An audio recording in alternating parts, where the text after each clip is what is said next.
¿Qué tal, mis hermanos? Les habla el pastor Rafael Ramírez. Esta es una de mis hijas adorando a Dios. No hay cosa más grande, no hay cosa más poderosa que ver a tus hijos sirviendo al Dios de los cielos.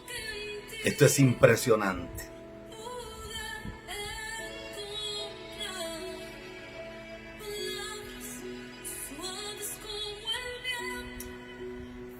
Fuerzas como roca a cada momento, no importa.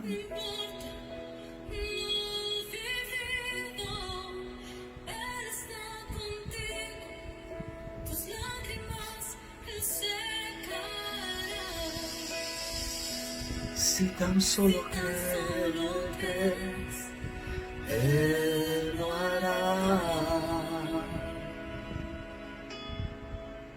Tremendo. Una de mis hijas adorando a Dios. Estuvimos hablando sobre la pausa divina en estos días atrás. Y estuvimos hablando sobre el número 4. Hablamos sobre la cuarentena de Noé. Hablamos de la cuarentena de Jonás. Hablamos de la cuarentena de Jesús en el ayuno. Entonces empecé a pensar en algunas cosas. Me llama la atención qué fue lo que ocurrió en la tierra por 400 años, desde el libro de Malaquías hasta el libro o al Evangelio según San Mateo. Hay una pausa donde Dios no dice nada. ¿Qué fue lo que ocurrió? ¿Qué pasó en el planeta Tierra para que Dios guardara silencio? Descubrí en las Escrituras que Dios decidió hacer pausas. Rara vez Dios juzgó la tierra por los pecados de los reyes. Rara vez Dios juzgó la tierra por los pecados de los habitantes. El caso de Sodoma y Gomorra, el caso de Nínive. Pero vez tras vez se repite en la palabra de Dios que el pueblo fue entregado a plagas, a sus enemigos, a juicios. Pierden el arca, sacerdotes mueren, se va la bendición de Dios, la sequía viene, el hambruna viene, la miseria viene, y tiene que ver con el pecado de los hombres de Dios y de los sacerdotes de Dios. Empecé a escudriñar la palabra y me fui al libro de Génesis. Génesis capítulo 1, verso 1 habla de Dios como creador. Génesis 1, verso 2 habla que el Espíritu de Dios se movía sobre la faz de las aguas. Quiere decir que está representando a Dios como Dios el Espíritu. Pero allá en el tercer día de la creación, interesantemente, dice que hay separación entre el agua y la tierra. Es decir, que la tierra emerge de donde no se veía, porque lo que se veía era pura agua. Y esto es profético, porque es en el tercer día que Jesús se levanta de entre los muertos, sale del sepulcro. Es decir, emerge de las profundidades de la tierra, porque la Biblia dice que Él bajaría a los lugares más bajos. Pero me llama la atención porque en el cuarto día de la creación, allá por Génesis capítulo 1, del verso 14 al 19, habla que Dios pone las lumbreras. Vea qué fuerte es esto. Y dice que crea una lumbrera mayor, que es el sol, y crea otra lumbrera menor, que es la luna. Pero curiosamente la luna no tiene luz propia, sino que es irradiada por la luz del sol. Y esto habla de la iglesia. Habla de una iglesia que no tiene luz, sino que la luz que tenemos es la luz del Rey de Reyes y Señor de Señores. Y mientras me escudriñaba esto, y bendigo a Dios por un hombre precioso en Argentina, que es el doctor Álvarez, que me dio alguna luz sobre esto. Y mientras escudriñaba esto, me llama la atención, porque en un momento la Escritura enseña que esta luz pondrá en evidencia lo verdadero y lo falso. ¿Quién sabe cómo era el árbol de la vida? Pregunto yo. ¿Quién sabe cómo era el árbol de la ciencia, el bien y el mal? Creo que nadie. Nadie sabe cómo era. Sin embargo, Jesús, hablando en un momento, Él dice que Él es la vid verdadera. Si Él es la vid verdadera, entonces quiere decir que hay otras vides o otros árboles que son falsos. Y esto me sacudió mucho, porque si Él es la vid verdadera, oiga qué fuerte es esto. Si Él es la vid verdadera, quiere decir que hay otros frutos que se están comiendo en esta tierra que son venenosos y son malignos. Escúcheme porque esto es poderoso. Y dentro de mis notas tengo aquí algo que me llama mucho la atención, porque para nadie es un secreto que la simiente de lo falso es la simiente de Hasatán, que es Satanás. Dice el capítulo 14, el verso 6, vi volar por en medio del cielo otro ángel que tenía el evangelio eterno. Oiga, qué fuerte es esto. Para predicarlo a los moradores de la tierra, a toda nación, tribu, lengua y pueblo. Dice que tenía el evangelio eterno. Existe algo que se llama el evangelio eterno. Por eso es que usted escucha un montón de predicadores hoy hablando de que no quieren irse.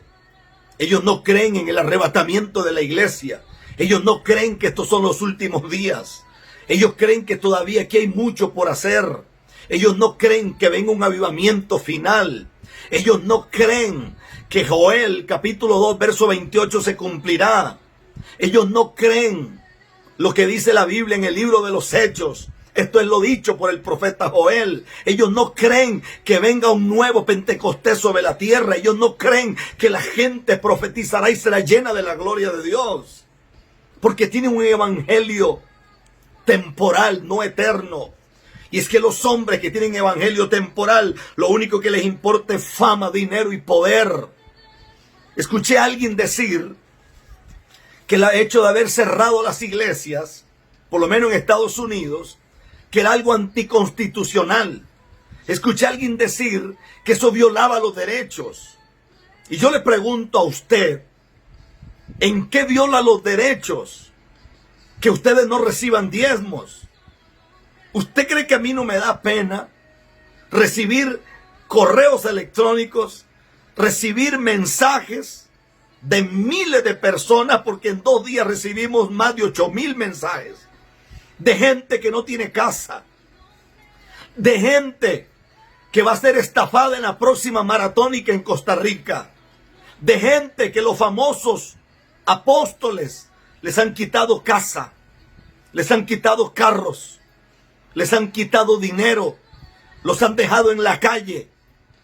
¿Por qué? Porque les han dicho que para recibir un milagro tienen que traer una ofrenda. Búsqueme en este libro santo. Búsqueme en esta Biblia. ¿Cuándo a Jesús hubo que traerle algo para que sanara a una persona? Cuando Jesús le dijo, pongo una semilla ahí, si usted la pone, los enfermos se sanarán. Pregunto yo, ¿no será que violación de los derechos humanos es quitarle lo poco a alguien que ni siquiera tiene? ¿No será que violar los derechos humanos es que usted maneje un carro de último modelo cuando hay gente en su iglesia que tiene que llegar a pie? ¿No será que violar los derechos humanos es que el obispo de su misión tiene una Lexus del año y vive en una casa preciosa como si fuera multimillonario, porque el dinero que el gobierno da para las iglesias, su obispo se lo echa a la bolsa? Y hay pastores humildes que tienen 4 latas de zinc de iglesia. ¿No será que eso es violar los derechos humanos? Pregunto yo. ¿No será que violar los derechos humanos es no tener temor a Dios? ¿Es no tener misericordia? Una mujer me escribe de España y me dice, tuve que venirme para España porque perdí todo. Porque el profeta fulano de tal me profetizó tanto. ¿Ustedes no están hartos de que les profeticen? ¿Ustedes no están hartos de tanta mentira? ¿Ustedes no están hartos que todo mundo dice, yo te decreto, yo te decreto, yo te decreto? Y todo lo que decretas es mentira porque nunca pasa. Ustedes no están hartos de tanta gente que les dice este será tu mejor tiempo y es mentira. Ustedes no están hartos de eso. Ustedes no están hartos de ver la inmundicia que hay en esta tierra. Yo siento vergüenza como predicador. Y la gente me dice a mí, pero es que usted quiere que los predicadores vivan mal. No. Yo creo que los hombres de Dios deben de vivir dignamente como hombres de Dios. Yo soy un hombre bendecido y soy un hombre próspero, pero nunca prosperé por andarle sacando plata a los hijos de Dios. Prosperé porque soy un hombre que me levanto temprano a trabajar. Prosperé porque soy un hombre que me acuesto tarde, porque soy responsable de mi familia, porque soy el responsable de mis hijas, porque soy responsable de lo que Dios me dio. A mí me daría vergüenza prosperar en base a lo que la gente puede traer y yo manipulando a las personas, profetizando puras mentiras, levantando presbiterios proféticos, levantando cosas, echándome un poco de dólares en la bolsa y por cada tontera que digo, entonces saco un billete y digo a la gente venga, venga y selle la palabra y se levantan 40 o 50 que son manipulados por mis mentiras. Y al final del culto yo me voy con $2,000, $3,000 y la gente dice, wow, qué palabra, y yo pacté y nunca pasa nada. ¿Usted cree que el Dios de los cielos está de acuerdo con la cantidad de hombres que han puesto en disciplina? Donde el adúltero, como es amigo del líder, a ese no se le toca. ¿Usted cree que Dios no tiene broncas? Y escúcheme usted, obispo de ese ministerio grande. Escúcheme usted, superintendente. Escúcheme usted, presidente nacional. Escúcheme usted, líder. Es tiempo de volver a Dios. Porque en esta pausa divina, en el sexto viaje que hizo el siervo del profeta al monte, no vio nada, que es número de hombre. Pero en la séptima vez vio una nube que se levantaba del mar. Yo estoy convencido que Dios nos dio 6 meses para que nos volvamos a Él. Pregunto yo. Todo el mundo está preocupado porque las iglesias se cerraron. Pastores enojados, apóstoles, profetas enojados, porque las iglesias están cerradas. Y yo pregunto, ¿y cuánta gente dice que el que no diezma es un ladrón? ¿Y qué de las empresas que tú tienes? Que tienes varias empresas que levantaste en base al dinero de los hermanitos y tú no reportas los taxes o los impuestos. ¿Y qué de esas empresas? Entonces tú robas y tú no eres ladrón. Ladrón son los hermanitos que no traen los diezmos. Interesante. ¿Y tú crees que el Dios de esta Biblia se va a quedar tranquilo? Pregunto yo. Hoy es domingo aquí en Costa Rica y en toda Latinoamérica es domingo. Pregunto yo. Un día Jesús llegó al templo. Fue la única vez que cerró el templo. Puso a todo mundo afuera. Empezó a botar las mesas de los cambistas. Empezó a volarle con un garrote a todo mundo. Y Jesús dijo, mi casa de oración será llamada y no cueva de ladrones. ¿No será que el que cerró las iglesias fue Dios?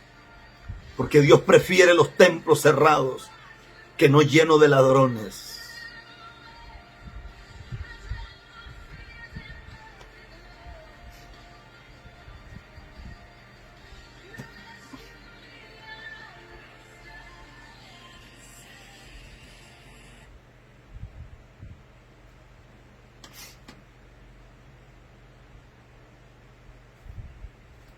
Yo quiero hacer una pausa.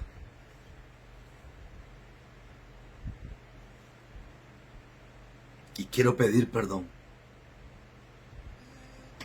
Quiero pedir perdón. Yo siento mucha vergüenza. Mucha vergüenza. Mucha vergüenza. Mujeres que me escriben que han sido violadas por apóstoles.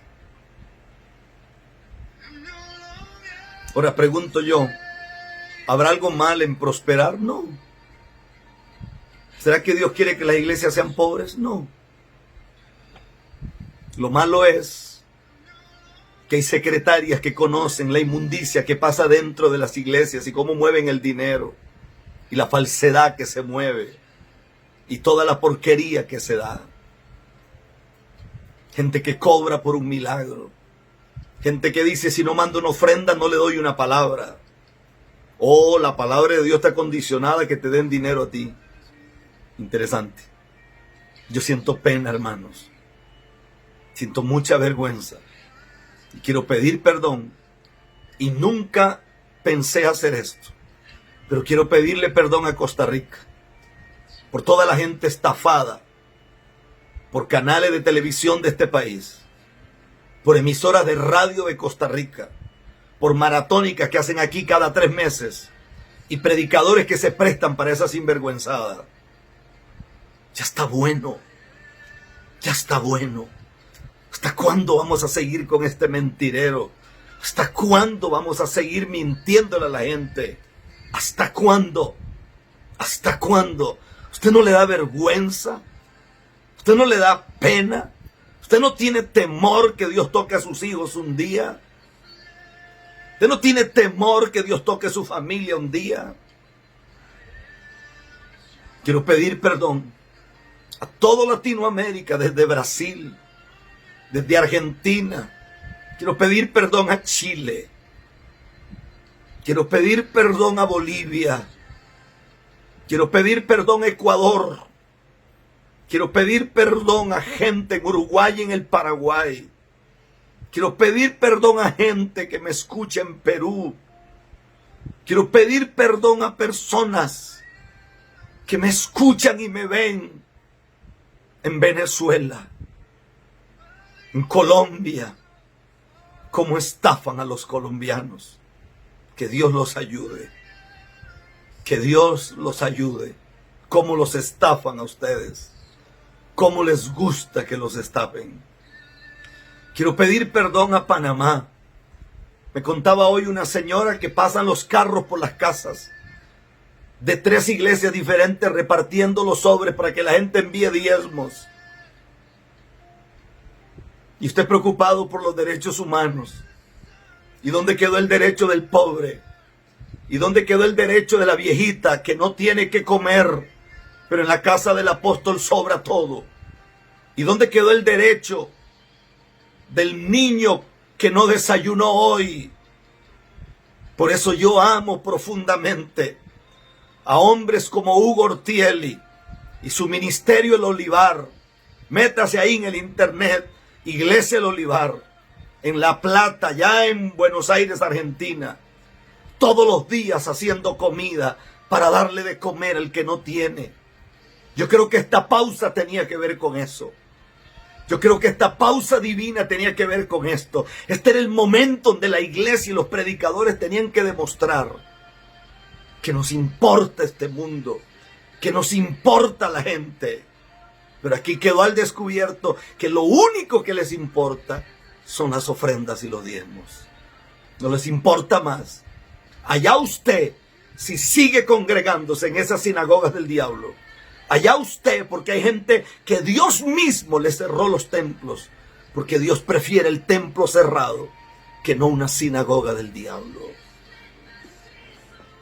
Yo quiero pedir perdón a Nicaragua. Quiero pedir perdón a Honduras, a El Salvador, a Guatemala, a México. Quiero pedir perdón al Canadá, a los Estados Unidos. Quiero pedirles perdón en el nombre de Jesús. Esto no es el Evangelio. El Evangelio es otra cosa. Por eso yo creo que cuando un hombre como Gigi Ávila murió, yo creo que cuando un hombre como David Wilkerson murió, cuando Reinhard Bonnke murió, cuando Lester Sumrall murió, yo creo que se perdió mucho. Yo creo que cuando Jonás González Padre murió, aquí se perdió mucho. Porque Enlace era otra cosa. Enlace era otra cosa. El fundador de Enlace era un siervo de Dios que yo conocí y respeté. Un hombre lleno del Espíritu Santo. Un hombre de Dios. Cuánto perdió Enlace cuando ese hombre se murió y Enlace se convirtió en una cueva de ladrones. Qué lástima, qué lástima, qué lástima. Siento vergüenza, siento temor, siento temor. Si usted quiere seguir predicando que faltan mucho tiempo, que estos no son días finales, ese es su problema. Yo creo por este libro que hay un evangelio eterno, que hay días difíciles, que Dios nos está llamando a volvernos a Él, que Dios nos está llamando a arrepentirnos. Mientras usted está preocupado porque el templo está cerrado y no le llegan diezmos, hay quienes estamos preocupados por darle de comer al que no tiene comida. Y nos levantamos un día como hoy para listar grandes paquetes de comida y enviar a los pobres. Estamos preocupados por las almas que no vayan una eternidad sin Dios. Señor, ayúdanos. Yo tengo pena, tengo vergüenza. Este no es el evangelio. El evangelio es otra cosa. El evangelio es dar de comer al que tiene hambre. El evangelio es visitar al huérfano, la viuda y el pobre. Ir a las cárceles. El evangelio es quitarse una capa, quitarse el bocado y darlo al que necesita. No esta locura de hoy. Que Dios tenga misericordia de nosotros. Que Dios nos ayude. Los amo y los bendigo. Soy el pastor Rafael Ramírez. Que Dios nos ayude. Es la primera vez que siento tanta vergüenza. Siento tanta pena de gente que no tienen hogar, que no tienen casa, que no tienen dinero. Porque esta charlatanería, esta cueva de ladrones, se robaron todo. Todo. Todo.